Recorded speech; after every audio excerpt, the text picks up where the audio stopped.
Welcome to the panel about high school esports. And it's, again, in the spirit of deep dive, it's to find out as much as we can about the status of high school esports, the challenges of high school esports, and where it can go. Because right now in the US, as you know, we've got this veritable explosion of professional and collegiate, but where are these players going to be coming from? I mean, where is the next generation? And that's why I definitely thought we needed a high school panel to talk about the next generation of players. And we're very, very fortunate here because we have Mason, who's here from the High School Esports League. I had the pleasure of meeting Mason down at their headquarters in Kansas City, Missouri. Now, I never thought Kansas City, Missouri was where I was going to meet the folks from. Again, as a New Yorker, that's a state you fly over. But I was blown away because of High School Esports League, and also that's where the National Association of Collegiate Esports is. So it's like, son of a gun, Kansas City is rocking and rolling when it comes to esports. Then I got this email from Justin, who is a high school student who frankly is skipping school today. All right, to be here. As he said, he wasn't feeling well today, so he's taking a sick day to be here. But he reached out to me about the group that he started and is running, which is called Youth Esports America. And as I got online and checked it out, I was like blown away by what Justin was able to accomplish. And then, of course, to balance the youth there, we needed someone old and wise and all that. So we have Kurt here from Robert Older. Morris. Yeah, old from Robert Morris University in Chicago. So, gentlemen, high school esports. Whoa. What's the status? Mason, why don't you start us off? Sure. So what we're doing essentially is we're partnering with high schools directly. So what that means is we vet the schools. So you have to have an administrator involved or a teacher that makes sure the prizing is going to the right people, scholarships are getting distributed correctly, and there's a sense of accountability there. So if you break a rule or if you are toxic, there is punishment. All right, well, let's back up a little bit, though. You mentioned scholarship, yes, and you mentioned money. Yes. Yeah. Scholarship dollars, yeah. Yeah. We don't do anything with actual cash. We don't want to disqualify anyone if amateurism does come into play eventually. I know that that's not a huge deal right now, but it could be very soon. So it's all done with scholarships. Okay. And how big is the organization? Currently we serve or are partnered with just above 800 across the country, high schools, and we just hit 13,000 users this week. Okay. Justin, tell us a little bit about Youth Esports America. Okay, so a little background on myself as a high school student. Throughout high school, going to a new high school, I joined an esports club right there. Really got to meet a lot of cool folks and got to see how esports brings people together. And I guess throughout my last 3 years, just started, community building in my own campus, and having a pretty big club compared to other high school clubs across the country. I got Facebook messages, I got emails about, hey, how do we make our campus esports club just like yours? What are some rule sets you guys have? What are the constitutions? What are some rule books you guys created that can help us? And after helping about like 10, 12, 15, 20 schools really lead the charge on creating an esports club at their school, I realized that there's actually little to none resources out there to help high school students create these communities. And these kids are really passionate. These kids take initiative. These kids want something to be a part of, drive what they're passionate about. And that's what led me to really create Youth Esports of America, is to give students the resources to build a community that they always wanted. they have to juggle AP tests, they have to juggle extracurriculars with sports and everything. And it's really, really difficult to have to create this community with no guidance. We did it miraculously, but that's not the same for every other school. So basically, Youth Esports of America acts as a club on campus, just like Key Club, just like National Honor Society, just like Red Cross, but it's for students that are involved in games, more specifically esports. So what our organization helps with is the actual cultivation of the club, so helping the club members stay involved and stay active, of course with competitions and leagues, just to cater to the competitive pool of players. But there's also many players and students out there that aren't the best, right? They're not the top 5 or 1% of players that are ranked Diamond or Masters in Overwatch and League of Legends, but they love the game. They love going to events, they love participating, but how do we get those students involved, right? So basically, what we want to cater to are the fan base. We want these students to still feel like they're part of the community without having to be the best, without having to win all the time, and have something for them to do, which is we have focused a lot on community service and volunteering, which also incentivizes students to really participate, because an esports club in high school is fun and all, but once you're applying for college, it doesn't really help you on your application, right? Because yeah. Unfortunately, not yet. But this discourages students from getting involved, and we're trying to create a solution for that and change the stigma that students are just wasting their time playing games, but gamers can contribute and give back to the community. And how big is the group right now? I mean, how big? Right now, I believe we just surpassed 50 clubs. We're hitting our 1-year mark in about 2 weeks, something like that.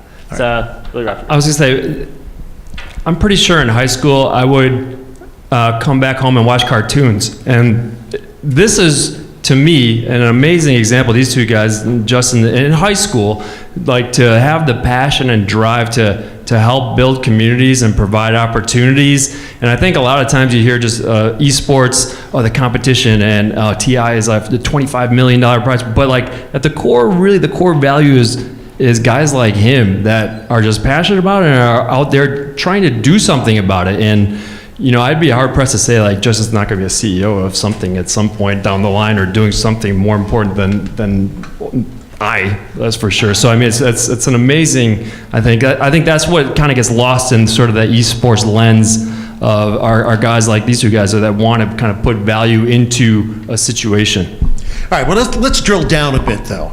I mean, I've been consulting with some high schools in the southwestern Pennsylvania, and it hasn't been easy. I mean, there's pushback, and there's pushback in everything from time management, because school is school, but also the nature of the games. All right, a first-person shooter, oh my God, CS:GO. I mean, it doesn't take too many times for that to be viewed for there to get pushback. So, what are the issues that you guys find and encounter among high schools? Anybody?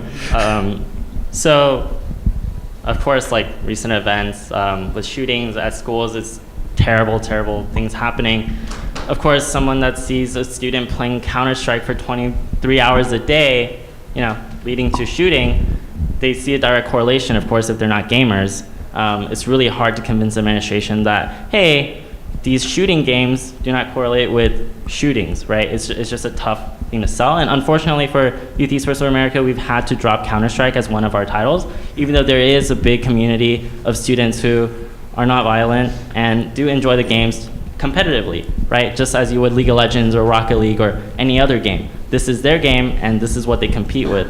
But just because of backlash from schools and them not allowing them to create clubs on campus that do support Counter-Strike and violent video games, as of now, before there's some big hard data to convince the schools that shooter games do not correlate directly with shooting games. I mean, shooting games do not correlate with shootings.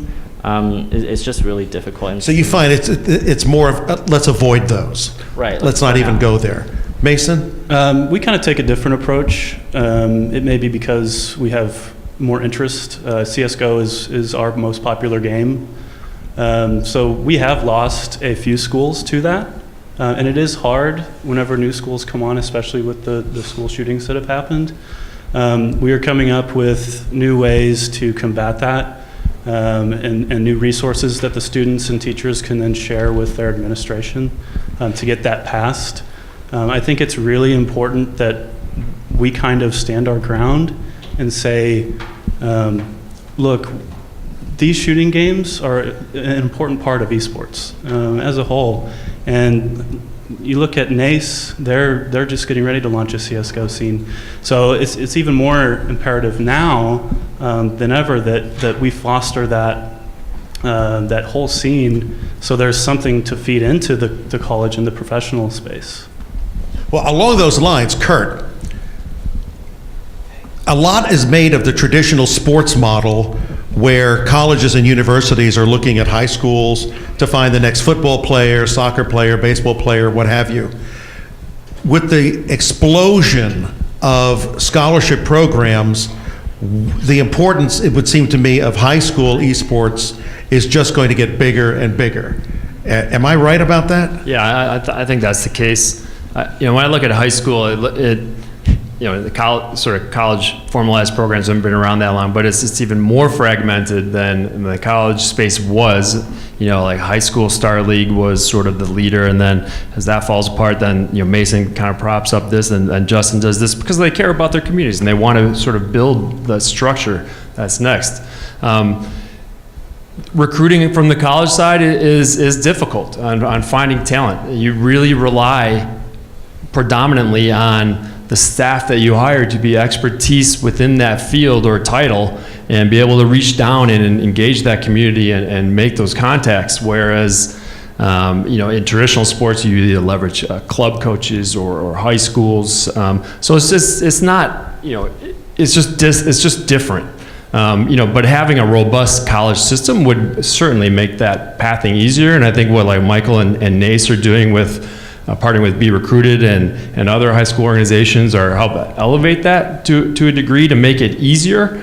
But I think it's the same as traditional sports. The due diligence should lie with the student side, because if you just choose to attend a university with the best esports program and ignore everything else, whether it's what are the academic setting, what's the location, what's the size of the campus, you're not going to have a good experience. And the same goes for if you just choose the school based on some of those elements and ignore like your passion for esports. You have to find the right mix and right balance. So that exists everywhere across athletics. So it really is on the student to sort of dig out, and I think universities need to do a better job of kind of explaining what it looks like on their campus. Mm-hmm. Now, one antidote to the high school administrator or teacher that's like, gee, I don't know about this video game stuff, has been connecting it with the whole STEM and STEAM dynamic. The science, technology, engineering, math, that really is at the core of a video game. Do you find that you're engaged in that conversation with high school teachers and administrators, or does it not come up? Sometimes, yeah. I think that right now, especially in its kind of infancy, the more important thing is that these students that are underserved and kind of, frankly, ignored by their high schools, they just want something to participate in. They just want to be a part of something. And that's what our conversations are driven by right now. I think eventually, once we see a lot more colleges opening up scholarships, the STEM thing will be more important.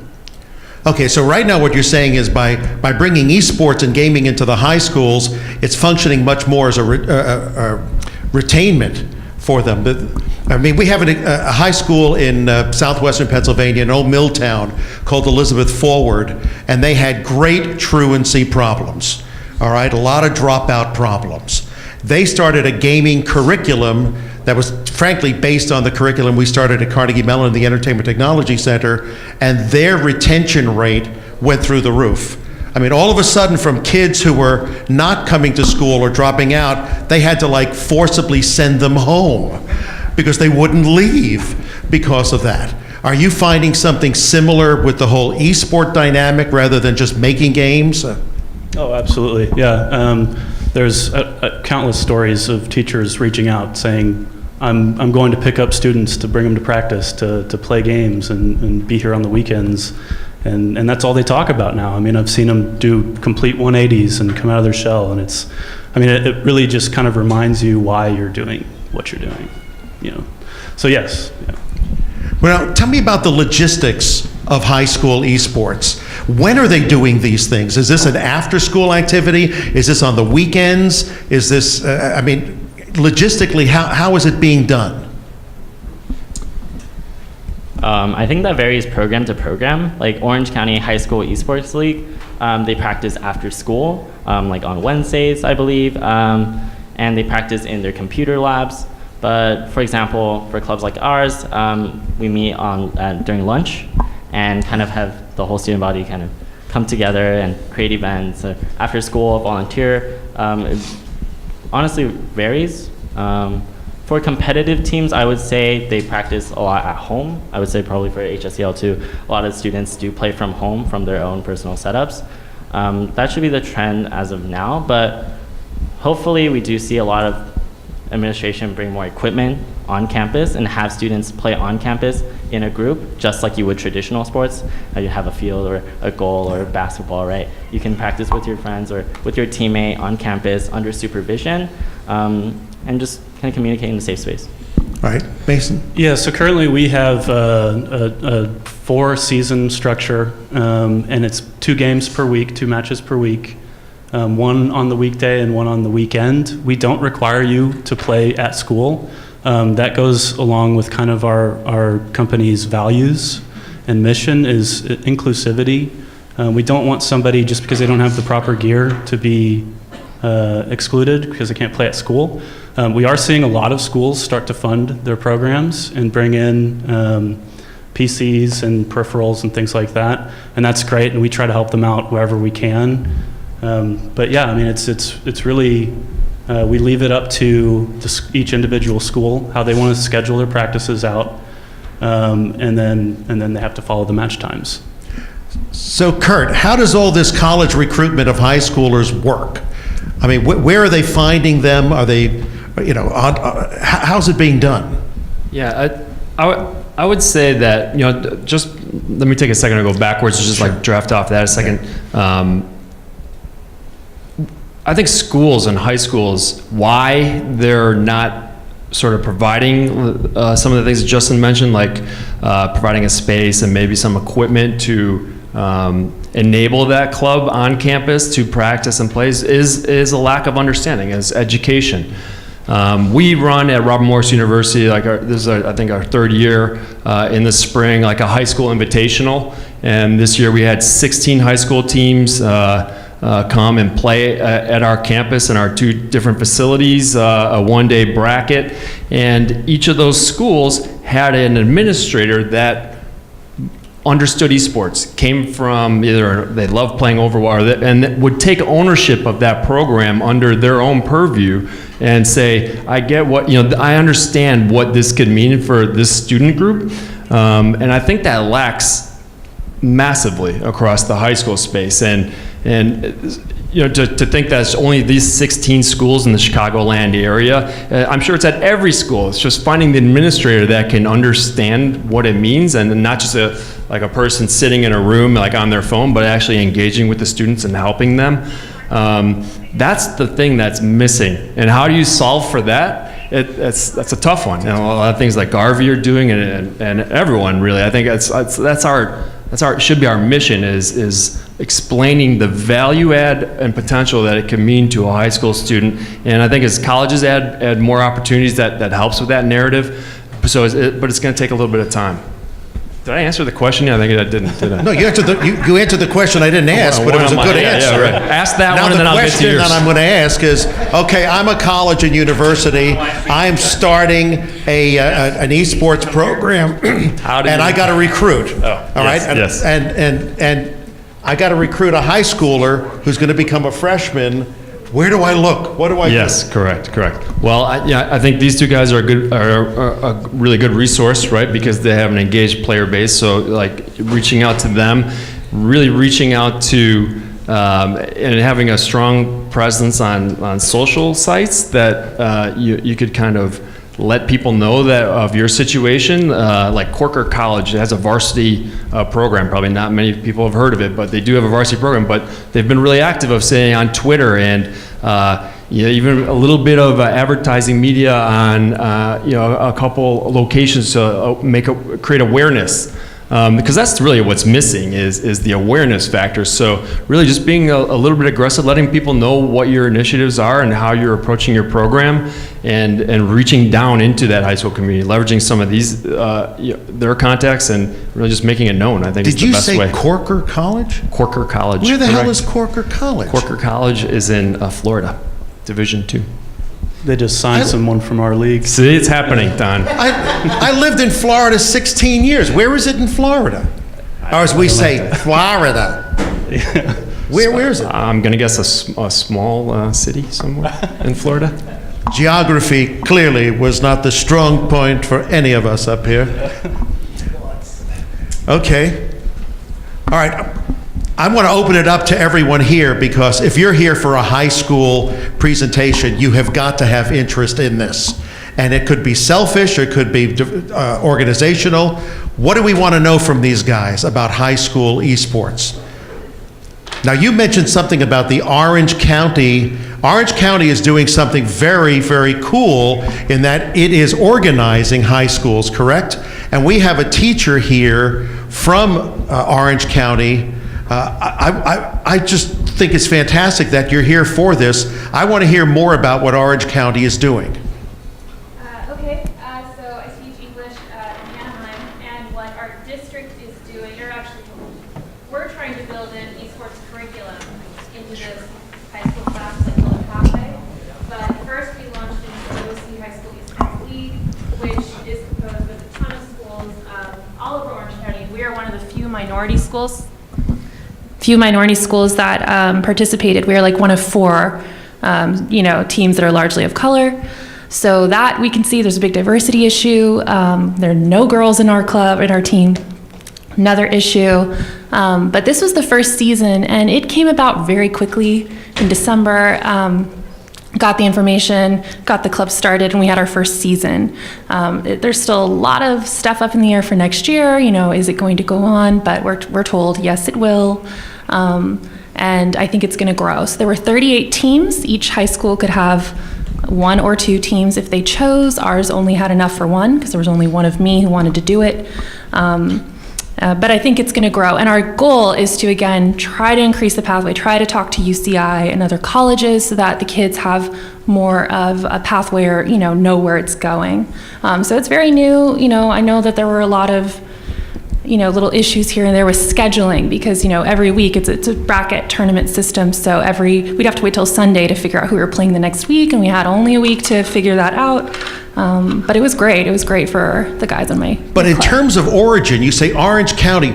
Who in Orange County did this? Was it the commissioners? Was it the Board of Education? Who? So it was our Orange County Department of Ed partnering with a group called the Samueli Foundation, and they sort of sponsored this whole thing. They did all the planning and then brought it to the schools, and then a bunch of us jumped on, and I think it's going to be a lot bigger next season. What are you pointing to? So we have the league coordinator sitting right here. Where? And this is, you have to really hear about this because this is. Where's the league coordinator? We'll have to chat. We'll have to chat. Come over here. Come on down. I'm sorry, Samantha. I'm sorry, but Come on down. lots to talk about. You're the league coordinator. Yes. Hello. We're going to make you famous. What's your name? Samantha Anton. We just had a panel right before, actually. Samantha. Pleasure to meet Io you. sono molto lieto di fare la sua conoscenza. That's good. Yeah, it is good. I don't- So tell us about this.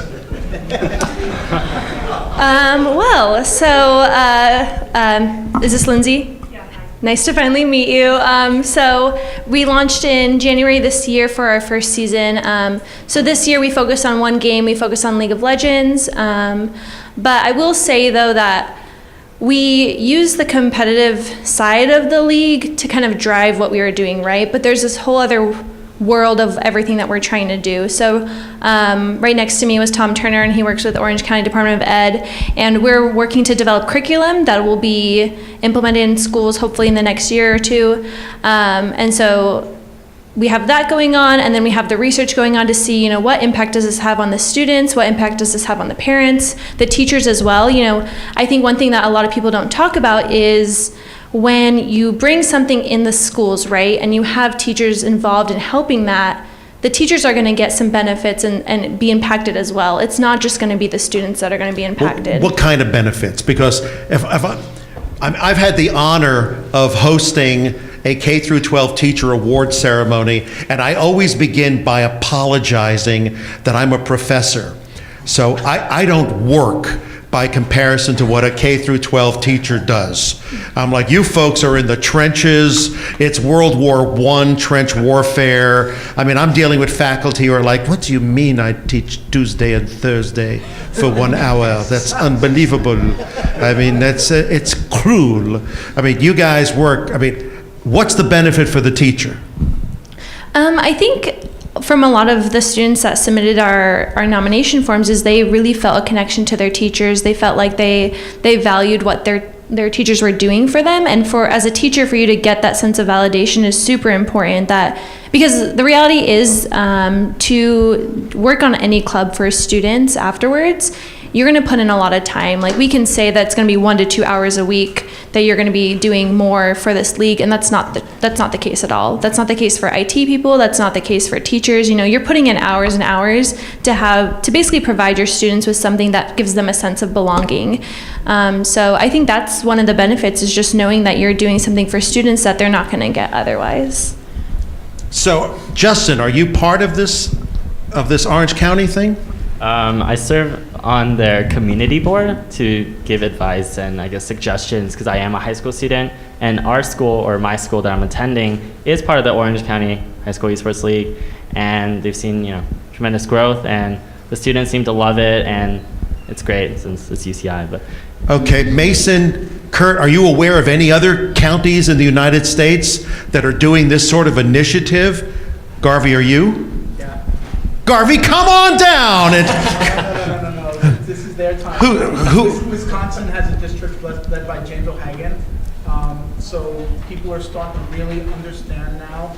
I think a lot of administrator interest is coming from programs that are, again, holistic programs that these colleges are creating. And they're looking at college career paths, as well as community building, and the light at the end of the tunnel for opportunity for young people, which I think Justin had said, it's about being something larger than yourself, you know, being part of a community and having real application of your passion with a light at the end of the tunnel, maybe by attending the procedures. Well, along those lines, you mentioned curricular. I mean, curriculum has been mentioned a few times. What specific curriculum are you talking about as a benefit of having esports? I mean, let's introduce what? Game design? Let's introduce character design? What are we talking about? Well, our curriculum right now is focusing on ELA, so English Language Arts. So, for example, the reading Ready Player One and integrating that. I'm sure there's several people in this room from our league that can speak more to specifically what they're doing. But then there's also the other side that we are working to incorporate, which is the CTE side. So that's not my area of expertise to speak on. But yeah, so it's not just so like learning how to make a game. You know, that's a little bit one-dimensional with connecting esports to curriculum. It's a little bit deeper than that. Well, what have you guys found in terms of promoting esports and gaming as a way of augmenting high school education? I mean, how do you sell it, in other words?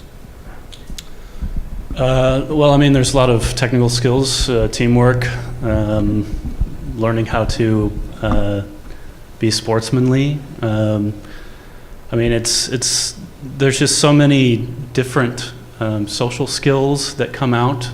High school is really a time where you find yourself right before you really find yourself in college.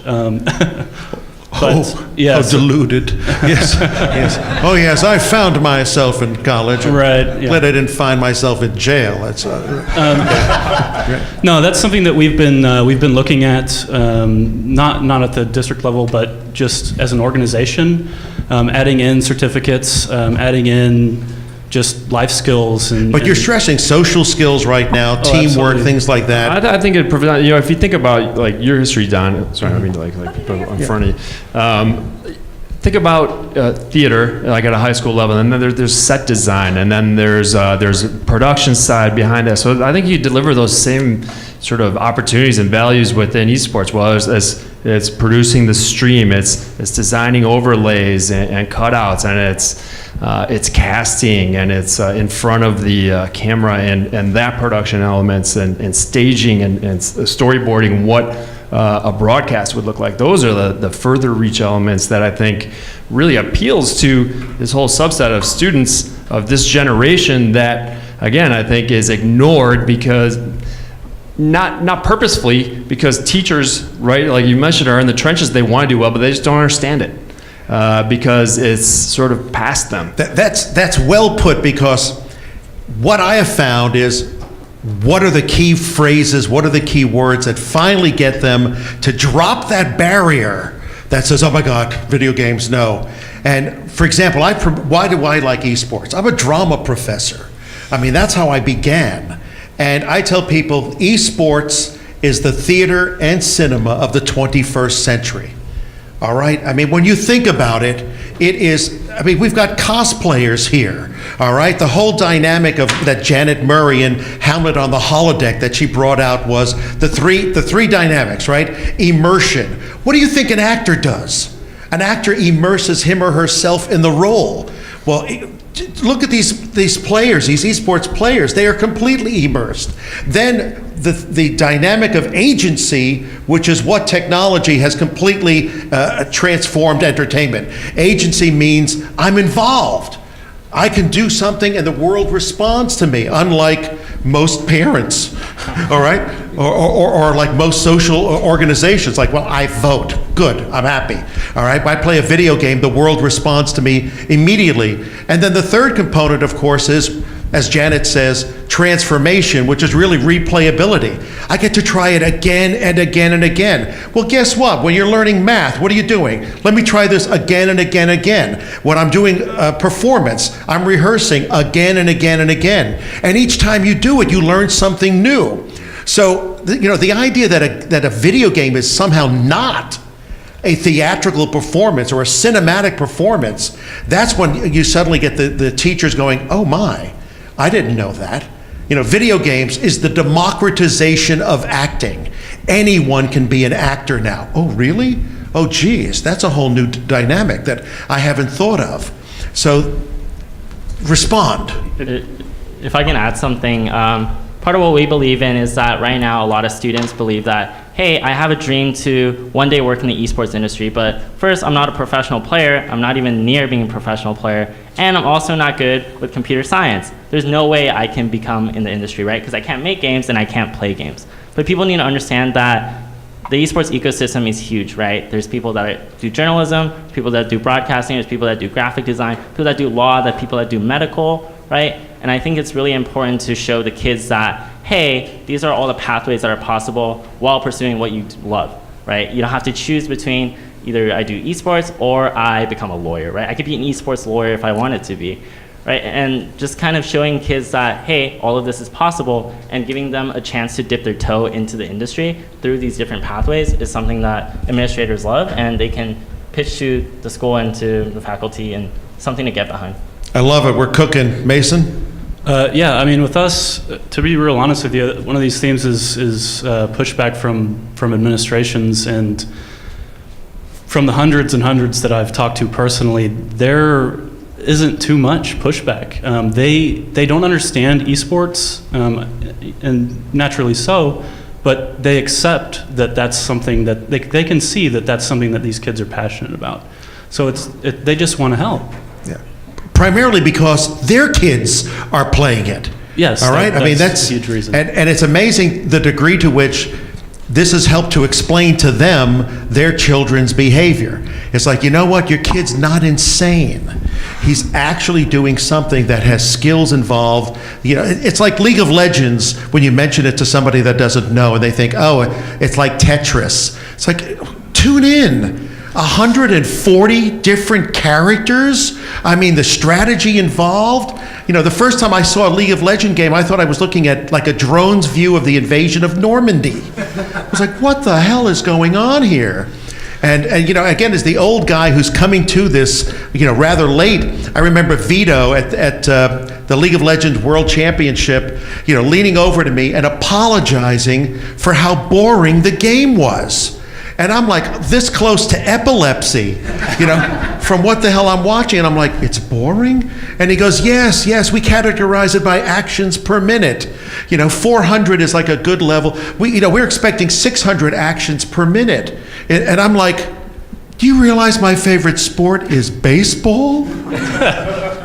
I mean, if there's one freaking action per minute, I'm ecstatic. And that's usually a spit or a crotch itch.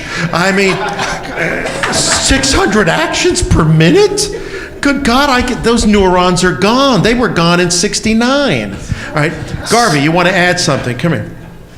I can speak for me. I just wanted to say, like, as a hiring manager and working with a lot of industry companies looking for people for work, I pitch really hard the collegiate space for the hard skills, but what's missing and what I think gaming and esports brings is a lot of soft skills that people don't talk about.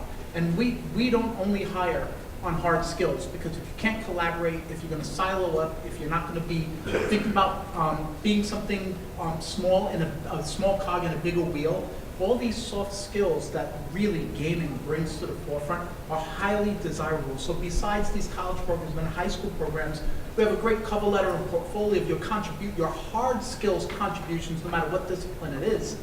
What soft skills are you bringing to the table? This is what I want demonstrated. And I think the communication, the teamwork, all these different aspects that go into building a community and then making sure that you're nurturing that community. These are the soft skills that actually get you a job. Hard skills can be taught. I think what is so fascinating about this, again, as an old guy, is especially with the panels that we've had in the past talking about toxicity, you know, like the moron that's chatting and all that. We used to learn that it was called manners. We used to learn that at home, or Dad would bring the belt out. But that's what these schools. But I was going to say, it's like esports has replaced the church. It's like you learn the golden rule by playing esports on chat rather than, you know, at a Sunday or at home. It's like, have you heard of the golden rule? You know, do unto others as you would have them do unto you. It's like, if the place you're going to learn that is in esports, go for it. I'm all for it. This is really cool. Questions, because this is actually running. Yes, sir. Hello. So I have a question for you guys as being administrators of leagues. Now, we talked a lot about the player side of things, player support, and one of the things I've noticed from most of the leagues that I've observed, at least, is that the analysis side for teams comes from outside the space. Like, for example, in the Orange County League, we hired outside coaches to work with the teams. I was curious what you guys thought about integrating a pipeline or analytical talent, because like for myself, I know a lot about League of Legends. I'm a coach. I cannot play it at the level of my players in a million years. The high schoolers that I just commentated on played it far better than I ever could, even when I was a high schooler. But that doesn't mean that I don't have a way to contribute to a team. And just looking at the UCI team, we have 4 coaches, 6 players. And right now, I feel like there are probably lots of people like me who are sitting in the sidelines you guys were talking about in these communities who aren't on the stage, but who want to be part of the production that is on there. But it takes a lot of the soft skills that you only learn from people who have them. Now, sorry if I took a lot of the questions long, but what do you guys think about integrating some sort of analysis pipeline? What is the vision for that? For us, we actually do have quite a few students that want to take on that role. We get a lot of questions about that, actually. And I mean, that's more than welcome. We love that, along with streaming and other aspects that they can get involved in the club, not just being a player. You don't just have to be good at the game. If you want to try to strategize and analyze and help your team in that way, that's something that we encourage, for sure. I think it's massively important. One from the analysis and actually in-game like tactics and improvement side that someone like you. But what's your name again for the teacher? Lindsay, the value that Lindsay added to her esports program, even though she may not know, when to go to Barron or those things, is the mentorship and discipline and soft skills education that she provided to her group is equally important. So it's all about, again, I think it's that education gap of if schools own it, which I think they should, similar to if a high school, if they have a freshman soccer team, they don't have staff for it, they'll go find staff and then pay, and then they're in charge of that freshman team. That's how it should work. It's not ready for prime time yet, but that is the perfect scenario. So how do we get there? Other questions? This gentleman over here, yes. Thank you, Dr. What are you starting to see in terms of esports camps, in terms of external coaches coming in to improve the skills, because you see that in other sports? Yeah, we've actually been reached out to by quite a few that are looking at summer camps, kind of like a deep dive into esports skill and structure. That's something that we're looking to work more closely with. I don't think this summer we're going to be able to. We just have too much stuff going on, but that's definitely on the radar for sure.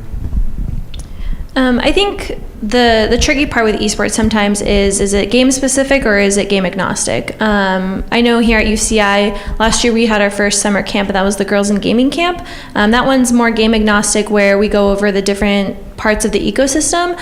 But then this year we're also doing the boot camp style ones for Overwatch and League of Legends. So I know also, I think Utah's bringing up summer camps as well through their continuing ed department. And also a lot of nonprofit orgs are doing more.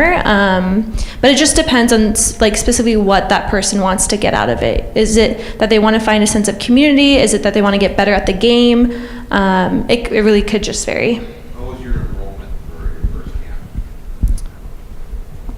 camp? I got to intern at the girls' summer camp to really help out and with whole camp. It was around 20, I believe. Yeah, it was around 20 girls between the ages of 10 and 18.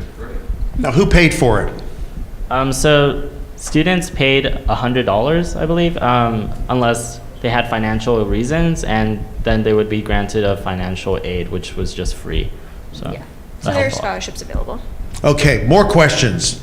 Yes, sir. You talked a lot about communicating with administrators and kind of breaking down those barriers. At what level do you communicate with actual parents, and what are some of the problems you've seen engaging them high school? If you didn't hear that, it's about what level and how do you communicate with parents? We've got to think about that as well. For us, parents' involvement is super important. Just like any school activity, if you have parents running a booster club, a PTA, anything that helps with funding, it helps with support. More students get engaged if their parents are behind them. So last September, we ran a parent open house here at UCI, which we invited parents to bring their kids to learn more about esports in the space and actual careers that come with it instead of just being a pro player. So we believe that, of course, parents aren't going to overnight start saying, wow, esports is great, start doing esports. But it's baby steps, right? You want to start the conversation saying, hey, I went to this event. Esports might not be as bad as I thought, and get parents talking. And of course, with those big headlines, certain universities offering scholarships, it all helps with the culture.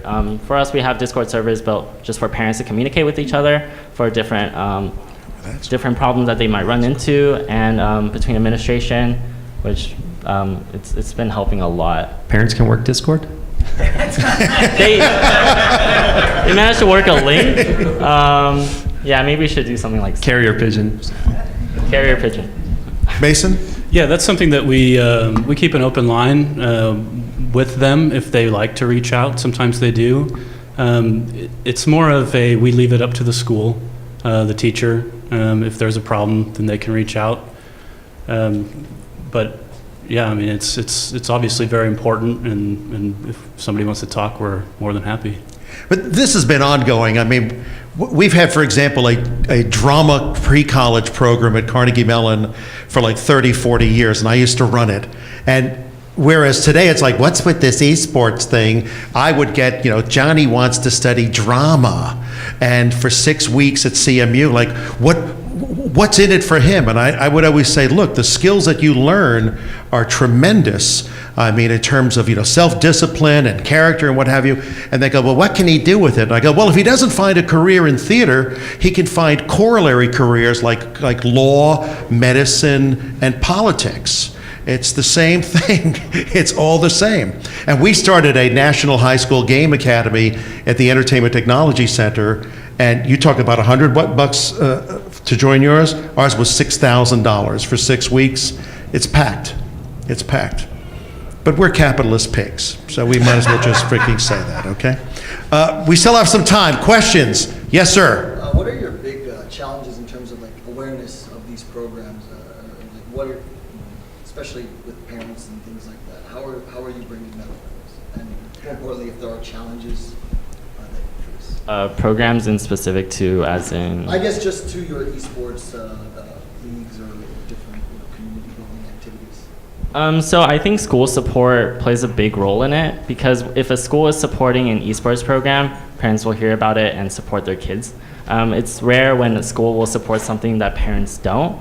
In esports, of course, with the help of OCHSEL, which has been awesome, being able to put their students on a big stage in front of a crowd and with cameras and bring home like prizes is really cool to see, and it's really helps legitimize esports to parents, because you can read all these headlines and articles about, wow, esports is a $1 billion industry, but until you see your kids there and you see your kids winning, that's when it becomes real. And I think more tangible events that parents can go and visit with their kids is the best way to grow awareness, no matter how many social media ads you like to do.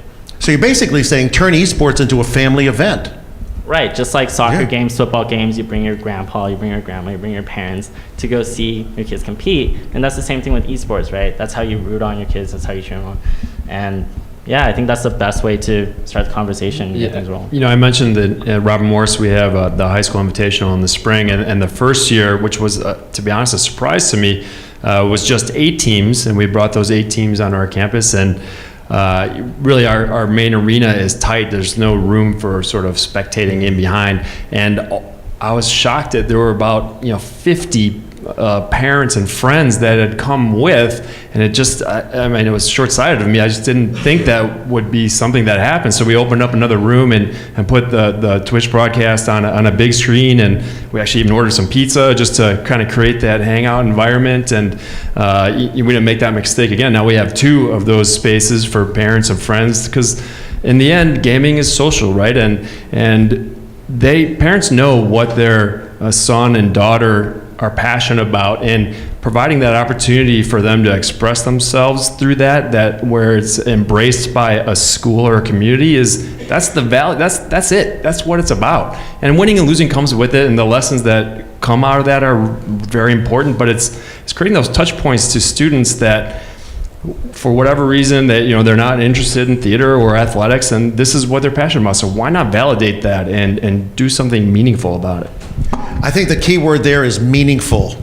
I mean, they're finding something that's meaningful to them for a variety of reasons. In the same way that I found this panel to be extremely meaningful. Nice, Don. Is that pretty slick or what? We're going to have to wrap it up. Let's give them a round of applause.